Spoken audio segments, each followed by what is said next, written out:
السلام علیکم، voice of America Washington سے میں ہوں سارہ زمان اور میں ہوں ثاقب الاسلام۔ آج کے شو میں امریکہ کی افغان پالیسی کو عملی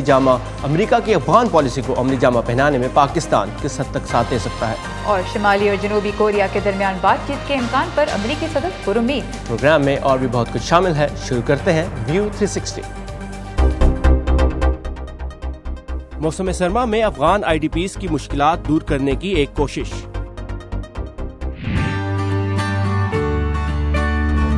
انعام یافتہ پاکستانی جوڈو ایتھلیٹ اقصی حسین سے ملاقات۔ خطرناک لک دینے پڑتے ہیں اور دوسری طرف فلائٹ اٹینڈنٹ ہے جس میں لڑکی کو نازک دیکھنا پڑتا ہے۔ اور کھانے جو تیار ہو رہے ہیں کیمرے کے لیے۔ کل 2 سال میں پہلی مرتبہ شمالی اور جنوبی کوریا کے عہدیدار براہ راست بات کرنے والے ہیں۔ یہ ملاقات دونوں ملکوں کی سرحد پر واقع ایک گاؤں میں ہوگی اور اس میں جنوبی کوریا میں 9 فروری سے منعقد ہونے والے ونٹر اولمپکس میں شمالی کوریا کے دستے کی شرکت پر بات چیت متوقع ہے۔ امریکی صدر ڈونلڈ ٹرمپ نے اس رابطے پر گرم جوشی کا اظہار کیا ہے۔ اس کے باوجود ان کی انتظامیہ کی کوشش ہے کہ دنیا کی توجہ شمالی کوریا کے جوہری عزائم کو روکنے پر مرکوز رہے۔ صدر ٹرمپ نے ہفتے کے روز شمالی اور جنوبی کوریا کے درمیان مذاکرات کا سلسلہ پھر سے شروع ہونے کے حوالے سے پر امید لہجہ اختیار کیا اور اس میں امریکی شرکت کے بارے میں دروازہ کھلا رکھا۔ میری پوری خواہش ہے کہ دونوں ممالک کے درمیان بات چیت کامیاب ہو۔ میں چاہوں گا کہ شمالی کوریا اولمپکس میں شریک ہو اور شاید وہاں سے بات آگے بڑھے، تو میں 100% ان کے ساتھ ہوں اور مناسب وقت پر ہم اس میں ملوث ہوں گے۔ گزشتہ سال صدر ٹرمپ نے کہا تھا کہ وزیر خارجہ ریکس ٹیلرسن پیانگ یانگ کے ساتھ مذاکرات کی بات کر کے اپنا وقت ضائع کر رہے ہیں۔ اب اعلیٰ امریکی عہدیداروں کا کہنا ہے کہ اگر شمالی کوریا کچھ اہم اقدامات اٹھائے تو بات چیت ممکن ہے۔ جی ہاں، شمالی کوریا کے ساتھ بات چیت کا وقت آ سکتا ہے، مگر در حقیقت ایسا ہونے سے پہلے بہت سی چیزوں کا ہونا ضروری ہے۔ انہیں جوہری اور میزائل تجربات روکنے ہوں گے، انہیں جوہری ہتھیاروں پر پابندی کے بارے میں بات چیت کے لیے آمادہ ہونا ہوگا۔ تجربات روکنا تو دور کی بات، پیانگ یانگ نے زیادہ دور تک مار کرنے کی صلاحیت حاصل کرنے کے لیے میزائل کے متعدد تجربات کیے ہیں اور ساتھ ہی ساتھ امریکہ مخالف جذبات کو بھی ہوا دی ہے۔ نئے سال کے پیغام میں شمالی کوریا کے رہنما کم جونگ ان نے کہا تھا کہ جوہری ہتھیاروں کا بٹن ان کی میز پر ہے اور پورا امریکہ ان کے میزائل کی رینج میں ہے، جس کے جواب میں صدر ٹرمپ نے کہا تھا کہ ان کے پاس زیادہ طاقتور جوہری بٹن ہے۔ صدر ٹرمپ کا اصرار ہے کہ سخت انداز اپنانا ضروری اور مفید ہے۔ آپ کو ایک خاص رویہ اپنانا چاہیے اور آپ کو کچھ اقدامات اٹھانے کے لیے تیار رہنا چاہیے، اور میں تیار ہوں۔ سینٹ کی فارن ریلیشنز کمیٹی میں ڈیموکریٹک پارٹی کے اہم رکن بین کارڈن نے صدر ٹرمپ کی ٹویٹ کو خطرناک اور پریشان کن قرار دیا۔ ہمیں شمالی کوریا کو مزید الگ تھلگ کرنا ہوگا، مگر سفارتکاری کو آگے بڑھانا ہوگا، کیونکہ اس معاملے میں کوئی اچھا عسکری حل موجود نہیں۔ ہم کرنا یہ چاہتے ہیں کہ شمالی کوریا پر کافی دباؤ ڈالیں کہ وہ اپنی سمت تبدیل کرے۔ تو اس کا مطلب یہ ہے کہ حقیقی معنوں میں اس بحران سے نمٹنے کے لیے امریکہ کو چین، جاپان اور جنوبی کوریا کے ساتھ مل کر کام کرنا ہوگا۔ وائس آف امریکہ کے ساتھ ایک انٹرویو میں کارڈن نے شمالی اور جنوبی کوریا کے درمیان بات چیت کو اچھا شگون قرار دیا۔ مائیکل بومن کے ساتھ ندیم یعقوب، اردو VOA۔ اتوار کو امریکہ کے فاکس نیوز چینل کو انٹرویو دیتے ہوئے CIA کے ڈائریکٹر مائک پومپیو نے جوہری بٹن سے متعلق صدر ٹرمپ کی ٹویٹ کا دفاع کیا اور کہا کہ یہ امریکہ کی پالیسی سے ہم آہنگ ہے، جس کا مقصد شمالی کوریا کو یہ بتانا ہے کہ امریکہ اس مسئلے کے حل کے لیے پرعزم ہے، لیکن انتظامیہ اپنے شہریوں کو خوف میں بھی رہنے نہیں دے گی۔ امریکہ اور پاکستان کے تعلقات کی بات کرتے ہیں اور اس موضوع پہ بات کرتے ہوئے امریکی وزیر دفاع جم میٹس نے اس یقین کا اظہار کیا ہے کہ حکومت پاکستان وہ کرنے کی صلاحیت رکھتی ہے جو امریکہ اس کے ساتھ مل کر خطے میں کرنا چاہتا ہے، جبکہ پاکستان کے وزیر خارجہ خواجہ آصف نے وال اسٹریٹ جرنل سے انٹرویو میں کہا ہے کہ پاکستان کا امریکہ کے ساتھ اب کوئی اتحاد نہیں۔ ایسے میں دونوں ملک افغان جنگ کے خاتمے کے لیے کام کیسے کر سکتے ہیں، اس پر ہم بات کریں گے واشنگٹن کے تحقیقی ادارے ولسن سینٹر میں ایشیا پروگرام کے ڈپٹی ڈائریکٹر مائیکل کوگلمن سے۔ Michael, welcome to view 360۔ Jim Mattis believes Pakistan is capable of doing what the US plans to do together with it. What is Pakistan's strategic calculation that seems to be preventing it from doing so? Well, I don't think that there's a problem of Pakistan not wanting to partner with the U.S. I think that the problem is that Pakistan is not willing to change its interests and its policies in the way that the U.S. wants it to. Quite frankly, Pakistan derives benefits from maintaining links to militant groups like the Haqqani Network, because the Haqqani Network and the Taliban push back against Pakistan's Indian enemy in Afghanistan. Pakistan views India as an existential threat. So it would take a whole lot to get Pakistan to change the way that it does business with the Haqqani Network. And despite all this pressure from the U.S., it would take a whole lot to get Pakistan to change the way it acts.